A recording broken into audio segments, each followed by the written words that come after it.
Where do you start if you want to film your own YouTube videos at home? What kind of camera should you get to shoot your videos? Do you need to get some high-end, expensive lighting kit to make it look good? Let's find out.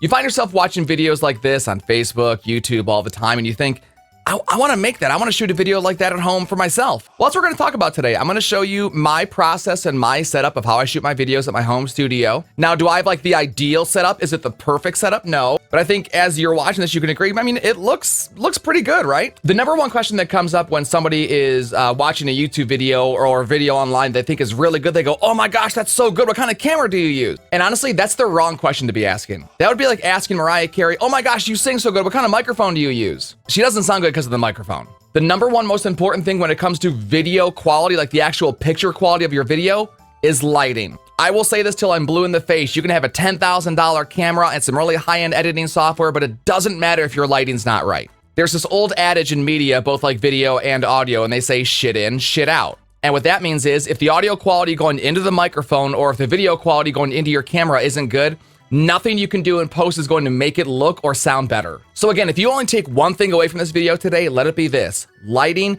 is the number one most important thing when it comes to the quality of your videos. I'd rather have some old camera phone and some rinky-dink editing software with a good lighting kit instead of a high-end camera where the lighting situation is just absolute poopy. So you can see here the lighting setup I have at my home studio. Now, this is not like the perfect lighting setup. This is not like my end game of where I want it to be, but I think it's working pretty good so far. So on the left side of me, I just have a window that faces the woods, so I get some natural light, and natural light's always really good. It's really the best lighting source, especially a day like today in Detroit. It's really overcast, kind of cloudy. That way there's no like harsh lines on your face. That's really ideal lighting. And in front of me, I have like one of those beauty selfie ring lights that I actually bought for my fiance as a gift, but I've pretty much stolen it for her, so sorry. But it's on a tripod with a camera mount, and this thing works really good. If you're lucky, you might be able to get away with just using this ring light if you have the right situation of lighting behind you. Unfortunately for me, in this room, it's kind of dark because I painted all the walls gray and all the acoustic panels are black.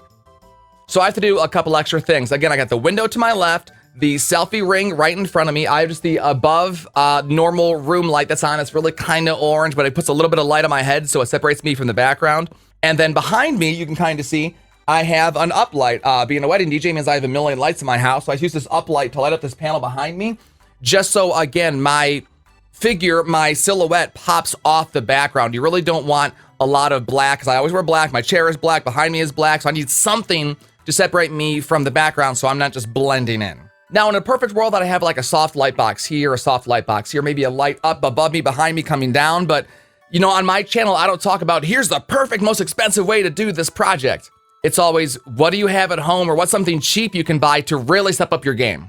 And that's what I did. These up lights are, $100 a piece. I have like 12 of them for weddings. This is not what I bought it for, but I'm like, hey, that looks kind of good, so I'll use that. Again, the ring light was $100. Outside light is free. Above light was built into the house, so that was free. So if you do a little bit of homework, you can get a good lighting situation for not a lot of money. There's a great 5-minute video by a YouTuber by the name of Ben Johnson, which I'll link in the description below. If you're watching on Facebook or LinkedIn, I'll put it in the comments.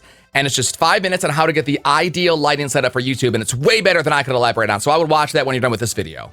Now on to ingredient number 2. The camera. Whenever people watch one of my YouTube videos, if it's an episode of this series, Home Studio Catalyst, or a music video or whatever, they always say, Chris, how do you get your video to look so good? What kind of camera do you use? Oh my God, someone's freaking blowing leaves or something outside. And I think many of you will be surprised to hear that I'm actually filming this on my phone, my Google Pixel 4. And that's what I've shot this entire series with. I've actually never even owned a DSLR. I've always filmed stuff on my phone. I've got the Google Pixel 4 right here and the Google Pixel 2 over here to my right. And that's what I use to shoot all my videos. I even use the Pixel 2, which again is a 2 or 3 year old phone, to shoot my never-ending quarantine video. Stuck at home, feels like eternity. And it ended up looking pretty good. It's just because I had the lighting right in front of me, the lighting right behind me, I had the settings set right, and it looked pretty good. So a couple of hacks of filming with your phone. First of all, I like to use the app Filmic Pro.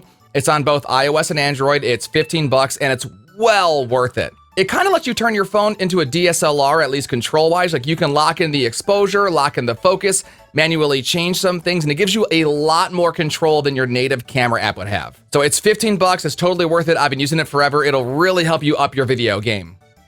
Video game. And now that these phones can shoot in, 1080p, 2K, 4K, I think you're perfectly capable of filming really high-end YouTube videos at home using just your phone. If you're using Filmic Pro, make sure you always shoot in the highest setting possible. That way, when you go to edit, you're working with the highest source file possible. Now, you don't need to post it in 4K, but if you film it in 4K and you dumb it down to 1080p, it's gonna look pretty sharp. That's also how I do this trick. I've been asked, how many cameras do you set up? How do you get so many camera shots? Well, it's really only one camera shot, just cropped 2 different ways. There's the normal shot of me sitting here, and then I zoom in and crop it so it looks like that. And that's it. Really simple trick you can do in literally any video editor. The software you use to edit your videos really doesn't matter. If you're using Final Cut, Adobe Premiere, I use PowerDirector. If you're using Sony Vegas, Avid, iMovie, they all work pretty differently. But again, what matters the most is the image quality. And again, that goes back to the lighting. But if you have some shitty video that you filmed, using Final Cut isn't gonna make it look any better, I promise. That being said, just use whichever software you're comfortable with.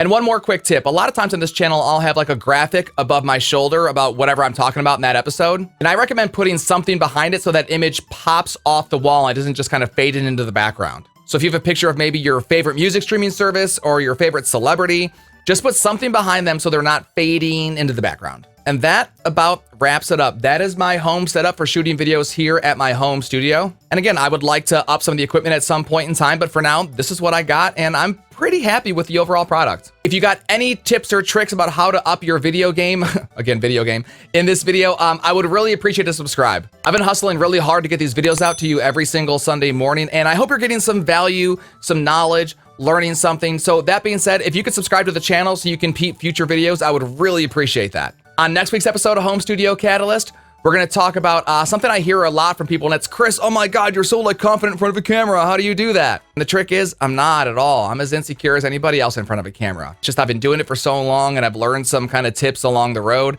and I'll share those with you next week so you can learn how to be more comfortable and natural and be yourself in front of a camera so you can shoot your videos at home and be happy with the end result. I'm Chris Cruz. Thanks for watching. We'll see you on the next one.